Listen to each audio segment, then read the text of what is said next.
Meghan Markle's podcast has ended its 8-episode run and there are no plans to release a second season at this point. What a surprise. If she walked out on Harry, she would never reputationally survive it. But then Harry, without Meghan, what's his life in America? It started with silence. Meghan Markle's highly promoted podcast ended after just 8 episodes, with no plans for a second season and even less explanation. It didn't chart, didn't trend, and quietly vanished into the noise. But the moment that truly cracked the illusion came not from a press release, but from a joke. On live television, Saturday Night Live threw a punch so sharp it drew blood. Harry and Meghan have also been accused of hypocrisy after they restructured their staff, creating what has been labelled the Montecito Royal Court. What does that mean, Kinsey? What's happening? Which, as a photo of Harry and Meghan flashed on screen, the punchline landed, "All Britain wants is for us to keep these two." The studio erupted in laughter, not a nervous chuckle, but full-on amusement. And that moment wasn't about comedy, it was a mirror. The audience didn't need context or backstory. They got it, because when parody hits that hard, it's rarely satire, it's commentary.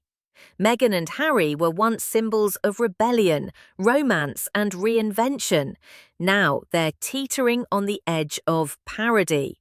And suddenly the question isn't whether the world turned on them, it's when. The SNL joke didn't just land, it confirmed what millions were thinking but hadn't yet said out loud. The story we were sold might have been too good to be true. And it was just an amazing surprise. It was so sweet and natural and very romantic. He got on one knee. Of course. Was it an instant yes from you? Yes, as a matter of fact, I could barely let you finish proposing. I said, "Can I say yes now?" She didn't even let me finish. She said, "Can I say yes? Can I say yes now?" And then there was hugs, and I had the ring in my finger, and I was like, "Can I give you the ring?" And she goes, "Oh yes, the ring."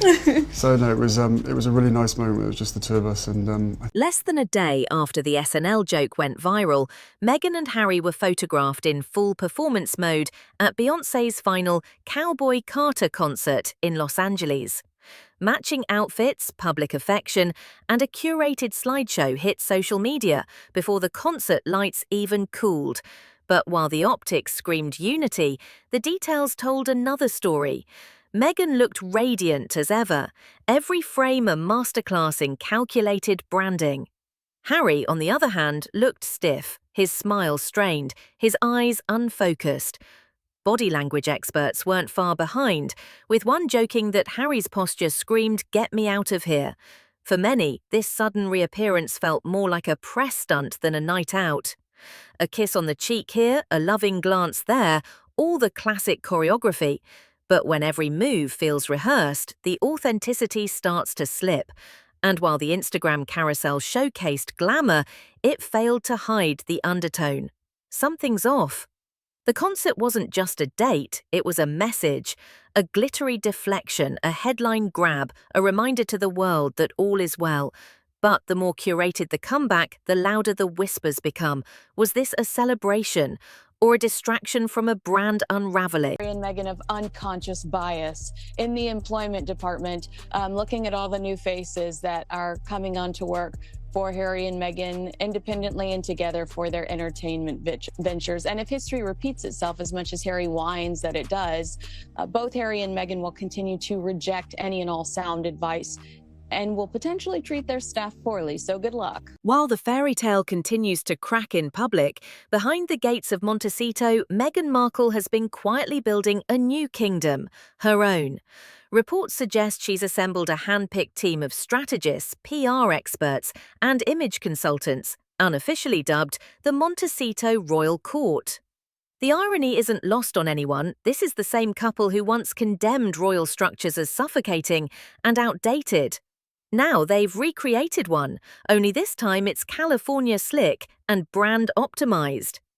I don't think that I would call it a whirlwind in terms of our relationship. Obviously, there have been layers attached to how public it has become after we had a good 5-6 months almost with just privacy, which was amazing. But no, I think we were able to really have so much time just to connect. And we never went longer than 2 weeks without seeing each other, even though we were obviously doing a long-distance relationship. So Critics have called it hypocritical. Others see it as a survival move, because while the palace may be out of reach, the power of perception is still in play. Meghan has made strategic moves towards solo ventures, licensing deals, speaking engagements, and a relaunch of her lifestyle business. But those close to the couple say there's another motive brewing behind the branding. A desire for independence, not just from the firm, but possibly from the relationship itself. While Harry appears increasingly removed from the day-to-day operations, Meghan is steering the ship. The message is subtle but clear. She's not playing the supporting role anymore. And in this new version of the story, there may be only one crown left, and Meghan's already wearing it. As the public watches the glamour unfold, insiders are quietly whispering about a different kind of plan, one not built for expansion, but for escape. Former colleagues and royal aides, speaking off the record, say Meghan's recent business moves feel less like ambition and more like insulation. A licensing deal here, a lifestyle launch there, it all points to something more strategic than spontaneous. There's even talk of a divorce fund, a phrase dropped casually by someone who once worked with the Sussexes' inner circle. Not because a split is imminent, but because smart players prepare for every scenario. Meghan, they say, has been unusually focused on protecting her own income streams, her branding, her image.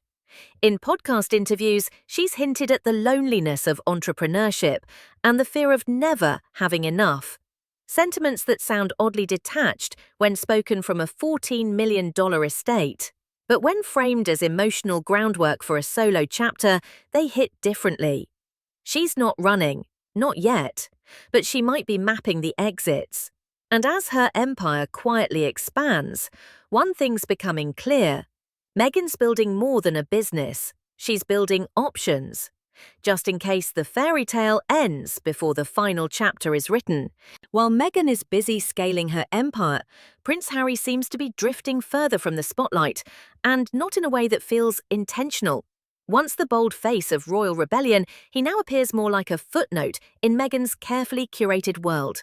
His solo projects are sparse, and even those that do surface, like the Invictus Games, barely make headlines.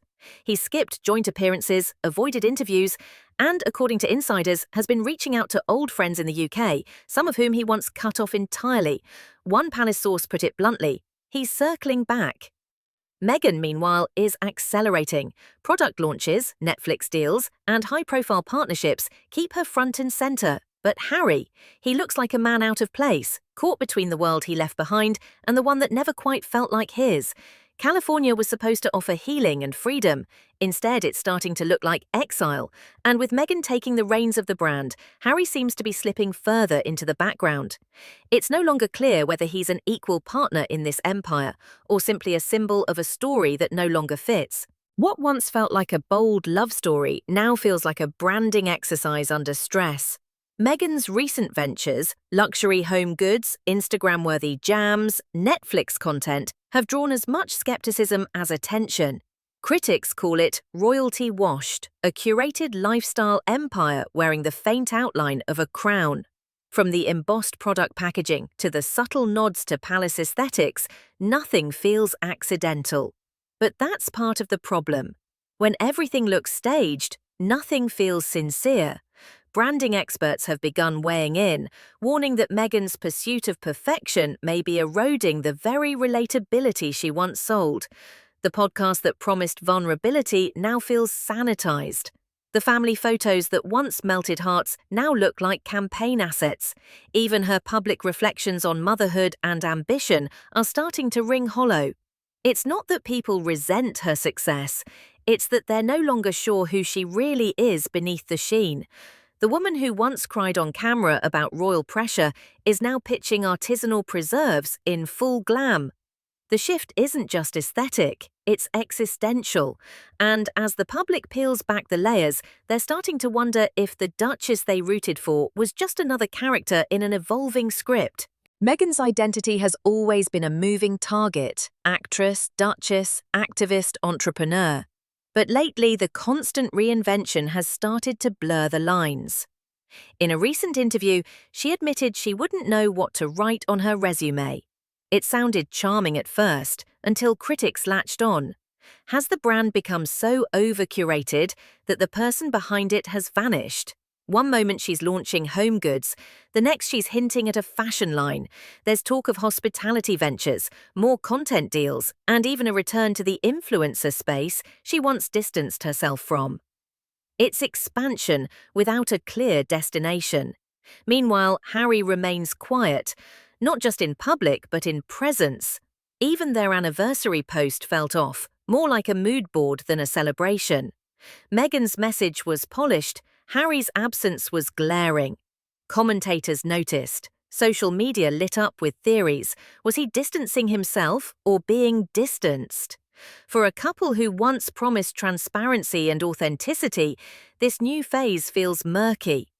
Every move is dissected, every silence amplified. And while Meghan keeps sprinting towards something, no one's quite sure what that something is, or if Harry is even on the same path anymore. Insiders are now suggesting that Harry and Meghan may be undergoing a quiet, professional separation. Not a breakup, but a shift in direction. Meghan is clearly in build mode. She's booking panels, planning product lines, and carving out space as a founder, not a duchess. Every new project feels designed to stand alone, with her name, not theirs, on the headline. Meanwhile, Harry's public role has narrowed.